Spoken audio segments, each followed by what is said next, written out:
A client recently said to me, I'm doing all the things I'm supposed to be doing.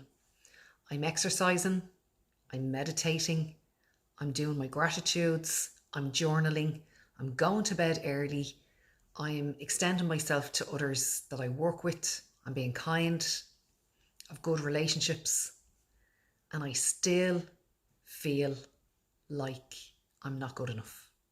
I still feel like I have anxiousness inside my body that is attacking me all the time. And I said, that sounds lovely that you're doing all them things, and fair play to you. However, I want you to listen to this really careful. Do not stick a plaster on something that needs stitches, okay? They're all surface things, and they're all really, really important when it comes to spiritual development and personal development.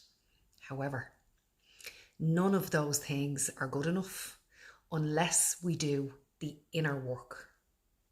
Unless we work on what's ailing us on the inside, the stuff from our childhoods, the stuff from challenging relationships, the ways in which other people treat us that we're not addressing, okay?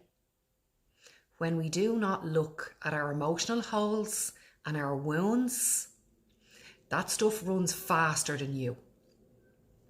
You think you can run fast by exercising and doing your daily spiritual practices, but all of the things that you have left unhealed on the inside of you, that's where the sweet spot is.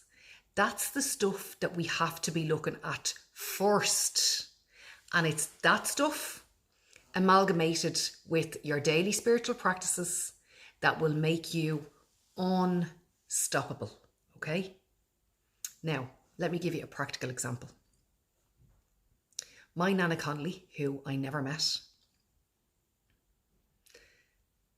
never smoked, very rarely drank, kept a beautiful home, had a gorgeous garden, had one child, my father. Her husband worked, provided money, and everything on the outside looked like she was golden. But clearly, my Nana Connolly had unresolved emotional issues, okay? And unfortunately, she died when she was very young of breast cancer.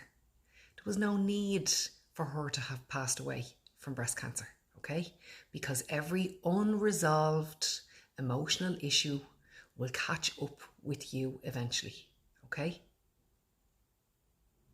Your eyes will adjust to the level of deficiency present, and what you tolerate, you accommodate.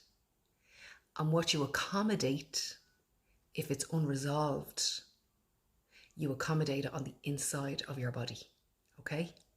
And when we leave stuff unresolved for an extended period of time, that is how illness presents itself.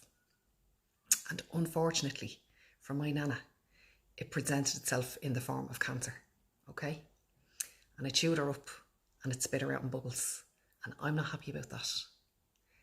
And I have chosen to do my very best. I'm not perfect by any stretch of the imagination, I can tell you that for nothing, okay? I'm not just sitting here shining my own halo. But what I have decided to do is take the lessons from that particular scenario, and other people that I know too that have passed away belong to me. Some young, some much older. And I listen to people who are currently unwell, and they tell me all the things that they used to focus on. It's a complete waste of time, and that they should have focused on things like making sure that they eradicate stress out of their life and stop giving time to people that don't deserve their time, okay?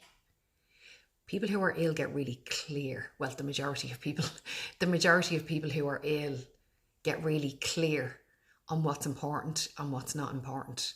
And we all have an expiration date, every one of us. Some of us know that it will happen, in a shorter space of time than other people.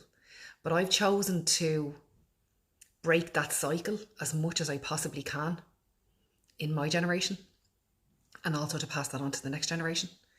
So my question for you is this: what unresolved emotional issues Do you know that you are accommodating in your body?